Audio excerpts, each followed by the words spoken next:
Bonjour à tous, chantier d'aujourd'hui, direction assistée. Je viens de fixer sa perte de liquide à 1 litre en 9-10 mois. Ça suffit. On va aller voir ce qui se trame du côté du radiateur de clim.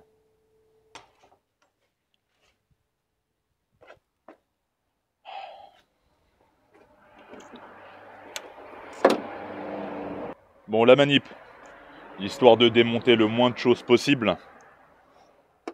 On va virer ça, mais pour ça, faut virer le visco, clé de 32, et même une double clé de 32, dont une retaillée. Sinon, vous n'allez pas pouvoir la défaire. Pas inverser là-dessus. Pour desserrer, faut serrer. Et puis, si vous n'avez pas une deuxième clé pour bien la verrouiller au niveau de la pompe à eau, le problème, c'est que vous allez tourner avec la courroie d'accessoires. Après ça, vidange du liquide de refroidissement. Et puis, on va virer le radiateur complet. Allez, parti. Comme je vous l'ai dit, 2 clés de 32. Une relativement longue dans la mesure du possible.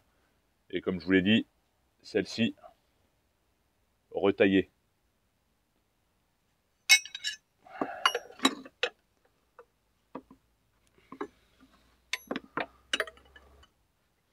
Voilà. Donc ça c'est bon.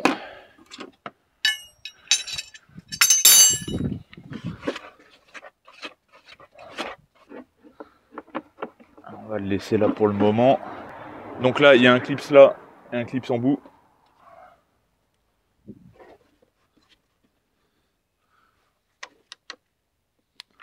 Et après, il repose dans le fond, au niveau de l'échangeur. Il y a 2 encoches où vient s'emboîter le châssis plastique complet. Donc là, par contre, il y a une cosse ici à débrancher sur le côté droit. J'ai même limite le boîtier complet qui va venir. Non, c'est bon. Oh, c'est dégueulasse, putain. Ah, putain. Tu sais que je te cherchais depuis un moment, toi. Donc là, on récupère notre visco et le châssis. Hop là. On va y voir plus clair. On va peut-être limite pas avoir besoin de virer le radiateur si j'arrive à juste le décaler contre le moteur au maximum, je vais peut-être avoir accès aux fameuses tuyauteries de DA.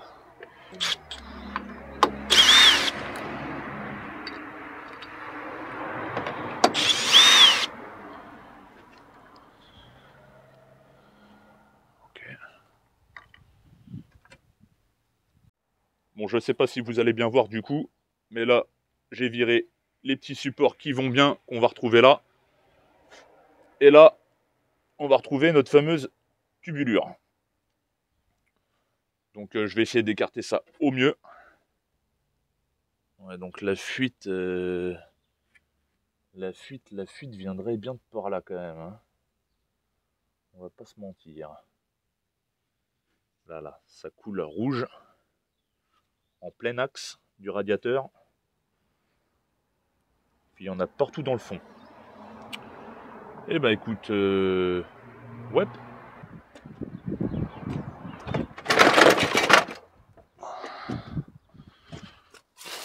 Framboise de merde.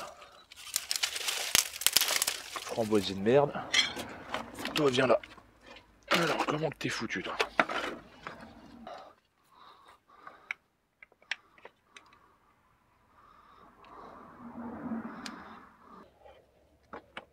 Ok, ça marche. Tac. Tac. Ok.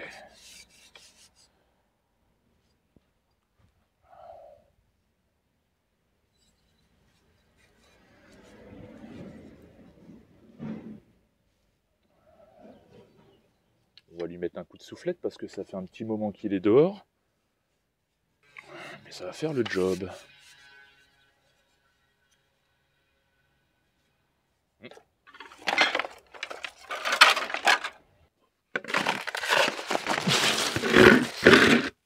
Oh, prévision de crise.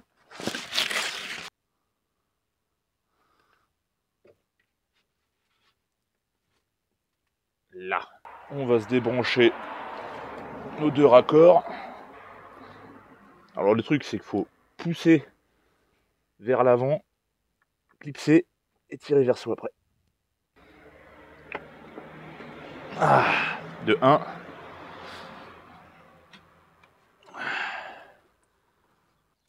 Je me rappelle sur les E46 c'était une galère niveau encombrement. Voilà. Bon déjà lui il est déco. Maintenant on va essayer de l'attraper sans casse. Hop. Là.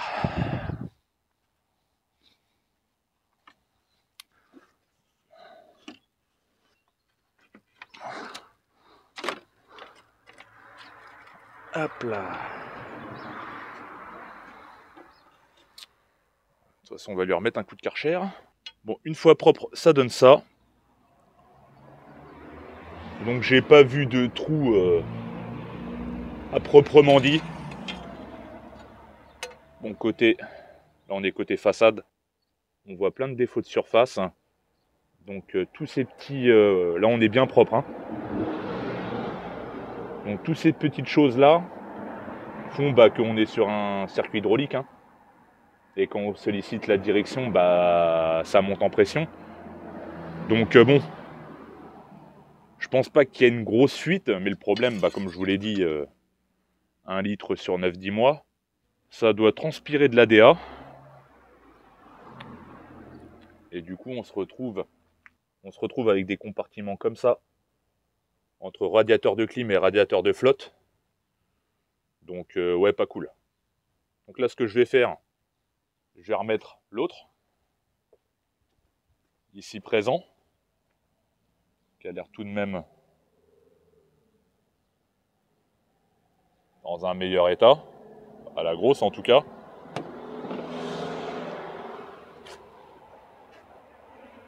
Puis gros nettoyage. En espérant que le fait est que la dernière fois que cet élément-là était monté, il a bouffé un trottoir, en espérant que ça lui a pas mis trop de secousses dans la tronche. Bon après vous avez vu la manip, il n'y en a pas pour long. Donc bon. C'est plus la pièce, je pense, qui sera relou à récupérer. Sinon je récupérerai celui du 525-261 et puis je lui ferai une adaptation maison.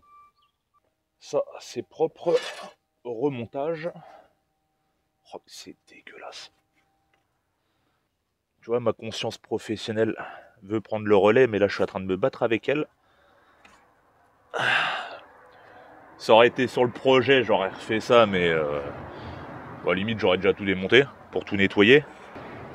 Vu qu'il y a du sable, et quand même, vu que ça a tendance à prendre quelques vibrations, je me dis que c'est peut-être pour ça qu'il s'est fait manger la vie.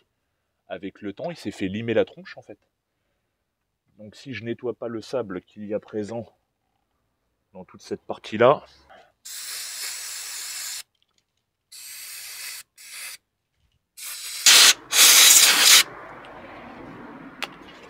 voilà. On n'est pas des bêtes non plus, hein. Alors. Toc. Voilà. Encore un peu. Non, ça a l'air d'être pas mal. Non, c'est parfait.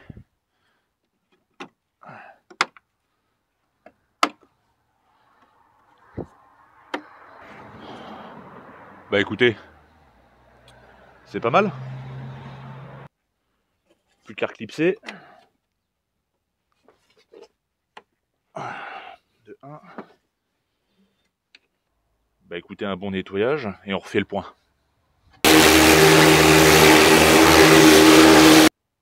Du coup, par la même occasion, ça va pas lui faire de mal. Parce que j'ai bien fait revenir le radiateur de flotte.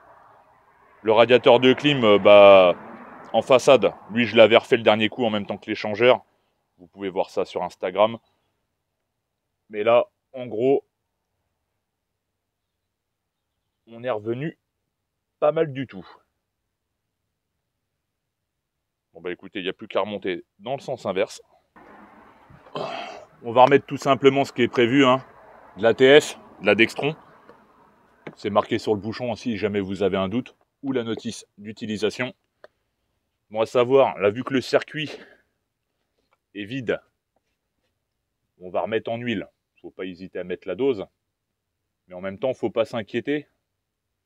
Ça va faire un bruit dégueulasse au moment du démarrage. Parce qu'il y aura de l'air mélangé à la DA. Donc faut la faire tourner, la couper, laisser reposer. Et vous verrez normalement au prochain démarrage. Il y a juste à faire la pointe. Et c'est réglé. Là, pour le coup, peu importe la marque. Bon, moi, j'ai l'habitude avec Castrol pour tout ce qui est de l'ATF. Donc, bon.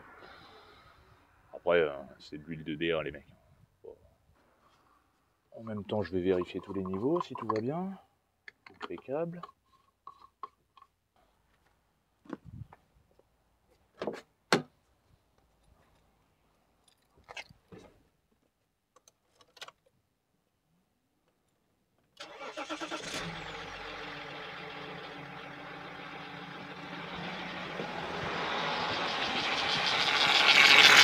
Quand je vous parlais de son dégueulasse,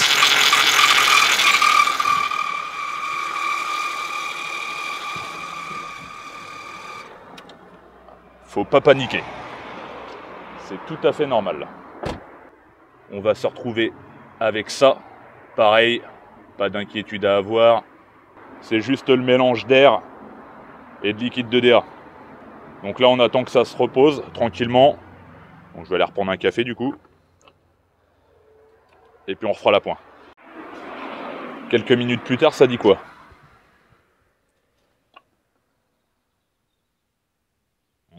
Ça me paraît pas mal. Hop.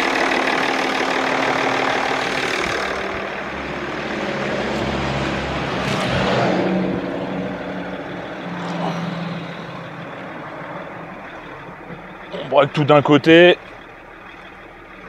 De l'autre également. On fait ça 2 coups.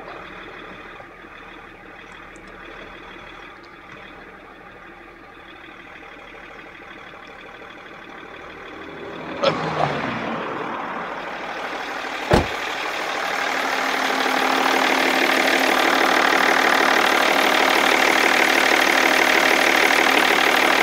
On est pas mal.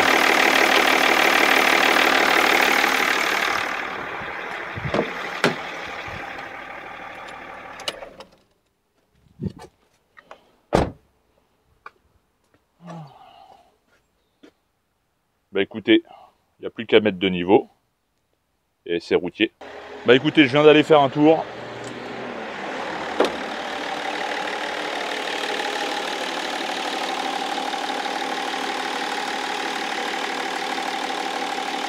Tout va très bien. On va couper ça.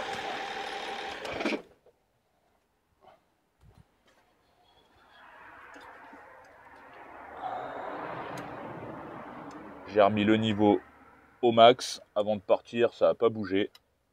Pour rappel, le niveau max, niveau mini, niveau maxi. Voilà, tout simplement. Du coup, opération terminée.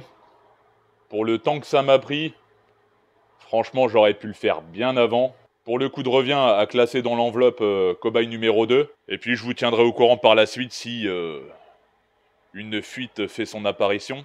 En tout cas, ça a l'air d'être bien parti pour que le problème soit réglé. En sachant que je risque de solliciter fortement la direction dans les prochaines semaines.